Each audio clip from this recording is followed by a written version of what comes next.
We are looking at a figure of Shinjo Akane from SSSS.gridman, and today I'm going to show you guys how I take pictures of this setup right here to produce a photo that looks like this one. I'm excited about this one, so let's get started.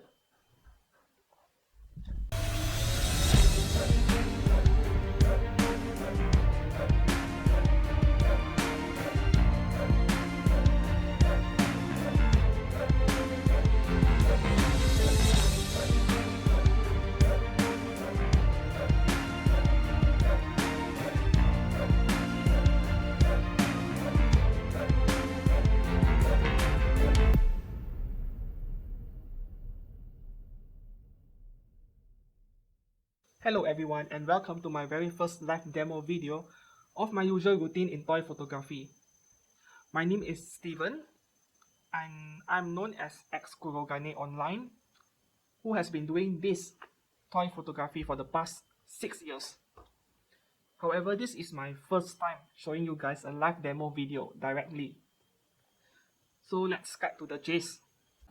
Now let's begin with the setup of the scene itself. Okay, so I'm placing the figure into the setup, and I'm trying to align the figure right next to the window on the right side, okay? And then we'll lower the camera angle.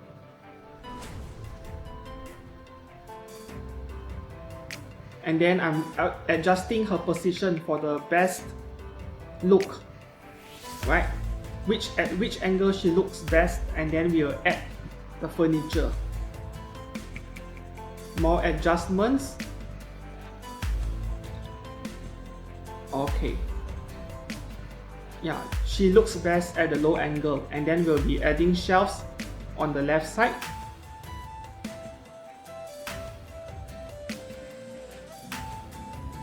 More precision adjustment to the composition, okay? I don't like cropping my images. I want it framed exactly on camera itself.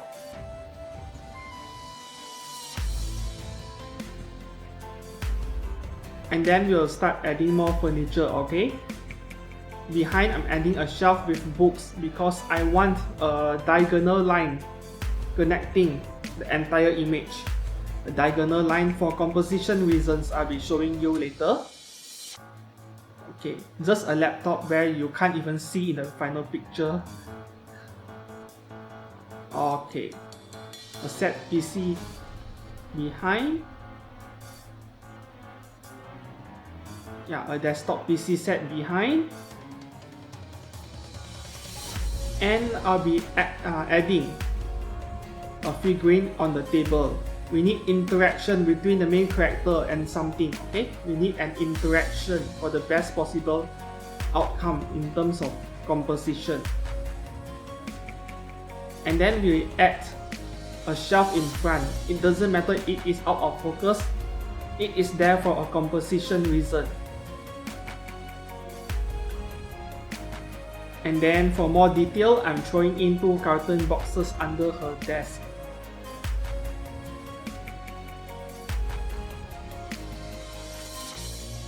Yeah, actually those 2 carton boxes has a purpose in composition as well. I'll be showing you. Okay. So now we'll move on to Photoshop. I'll be showing you. Why did I place all the books on one shelf on this right corner, and why do I have rows of shelves of displays on the left side of the image? The reason is I want everything to connect along a diagonal line across the frame for composition reasons. So I'm turning on this triangle ratio grid. Okay, so as you can see, we have a diagonal line crossing from the top right to the bottom left, and it is almost matching her feet, her entire leg across the entire photo. So I'm trying to take advantage of this by placing items, objects of interest along this line. So okay, now I have this kaiju right here, this figurine right next to her feet, so that it runs along the diagonal line. And then along this diagonal line, yeah, down here we have lots of stuff on display. So it is a perfect match. For the same reason, I wanted to have books that are out of focus behind here. Everything has to run along the diagonal line. And then, okay, this line here. Needless to say, I don't have to do anything at all because we have lots of display items here on the shelf. So that's already perfect. And then, let's turn on a flipped triangle grid. And we have another line down here. This line coming down here is why I added this entire shelf on the right side, just to have it out of focus perfectly fine, and the books here, just to match this line down here. So we have a nice triangle ratio image. And then now I'll turn on the rule of thirds grid, and it is a very nice match. So see her hand here, the figure fits right in the middle of the box with the horizontal line running across her face, and her feet right here. This lower horizontal line runs along her seat and the two carton box here. Everything is a perfect match here. So that's how I plan my composition. Now we'll turn off the grids and talk about colors. Okay? Regarding colors, this figure is violet in color. Violet, purple, a bit of pink. So I painted a furniture in yellow-orange. And the reason has to do with color theory. Okay? So let's take a look at this color theory color wheel. So violet and orange or yellow, they are on the opposite side of the color wheel. They are contrasting each other, which means they go very well together in a photo if you know how to match it. If we look at the triadic colors right here, okay, you have yellow, orange, blue, green, and red, violet, equally spaced out on the color wheel, so they go really well together. The same thing for the split complement color section. The first row itself, you can see red, violet, and yellow, orange going well together. So that is how I match colors in my dioramas. For every figure which I plan to photograph, I will paint the props to a color that matches the figure for the maximum visual impact of the photo, so that it looks eye-pleasing and aesthetic to the eyes. Moving on to lighting, I'm just going to show you guys a list of equipments I use first. Okay, so this is a table lamp I use for both windows. E27 mount light, very common. This is an LED bulb that has 3 color temperatures. At the flip of a switch, I can change from white to yellow light to warm colored light, very convenient. And then there you have this one right here, a smaller one, but only one single color, alright, white light. This is a tabletop light for product photography, for toy photography. But what I'm going to show you is this attachment right here, a reflector. Same principle as using a camera flash. You fire the light upwards, deflect some on the main subject, or else it will be too bright, too overexposed. Or you can always attach a diffuser in front before you fire it directly on the subject. This one right here is what we call a soft box, an octa box in this case. Alright, a rectangular one is more common than an octagonal one. So I'm using this with the larger lamp below here. And since there is only one color temperature on this, if you want light with other colors, you can consider using color gels. These are also for flash, but sometimes I attach it in front of this light right here. And then we have the good old mirror.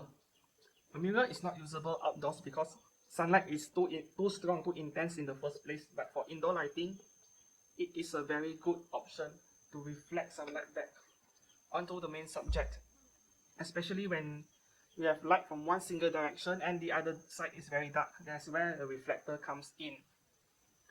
Sometimes I attach a reflector onto a light stand too, so that I can easily set up my reflector at any angle. So yeah, that's all for the equipment list, and I'm going to show you the live view of my camera now. We're in live view again. Okay, now we'll just bring the shutter speed down so that we can see clearly. We are at 1.3 seconds of shutter speed. Okay, I will turn on two lights, one for each window, the side and the back window. Now it is overexposed, so we'll just bring the shutter speed back up. From 1.3 seconds, we go up to half a second. Okay. Time to turn off lights. Room lights, right? Turn off room lights and we'll have a studio dark room. More shadows, more contrast. Up next, we'll do something about the color temperature.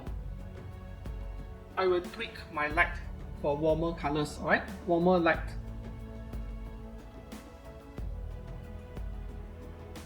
Warmer light.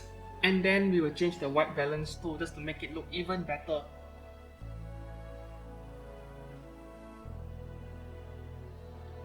Daylight preset 5200K, perfect. I will have less work in editing later. Now we have the color fixed. Time to do something about her face, where one side is too bright, the other side is too dark. We'll do something about the bright side first by pushing the lights further away from the window. So if we push the lights further away, we'll get softer light, especially when the lights had a diffuser installed. Once the bright side is fixed, we'll go for the dark side. I will use a reflector, a mirror here, to deflect some light back onto the darker side of her face.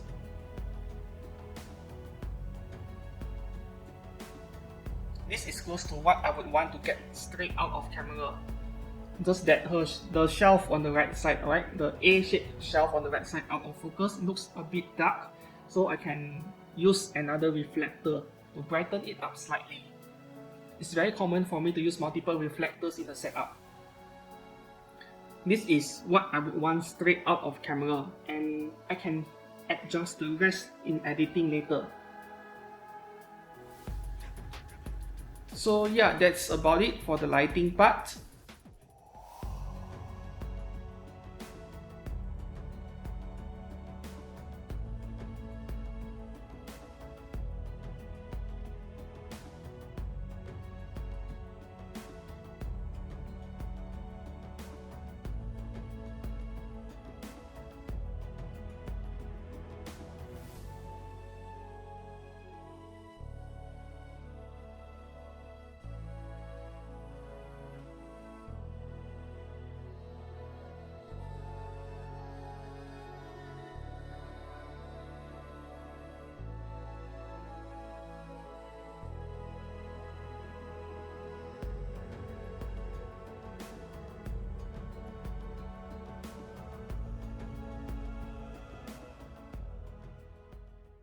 Now that the photography session is over, we'll move on to the editing process in Adobe Lightroom, which I'll just show you guys a time lapse of it. And then I'll show you the results between before and after focus stacking. Okay, I do focus stacking on a lot of my shots nowadays, especially for a figure like this one where her leg is extending forward. So no matter how low or high you set the aperture, you'll never get the entire figure in focus unless you go down to f13, f16 maybe, but I don't like using small apertures due to diffraction that can affect image quality. And regarding the focus stacking part, I'll just show you the before and after results, okay? I'm not going to show the entire editing process for focus stacking because that is a very long session. It took me an hour just to do focus stacking and manually blend certain parts. If you would like to know more about focus stacking, you can check back one of my previous uploads on Max Factory's Shoten Doji, where I uploaded a time lapse of editing in Lightroom and focus stacking. So you can get an idea on how focus stacking is actually done. So, alright, time for Lightroom.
We have come to the end of today's video, and I hope you guys enjoyed it.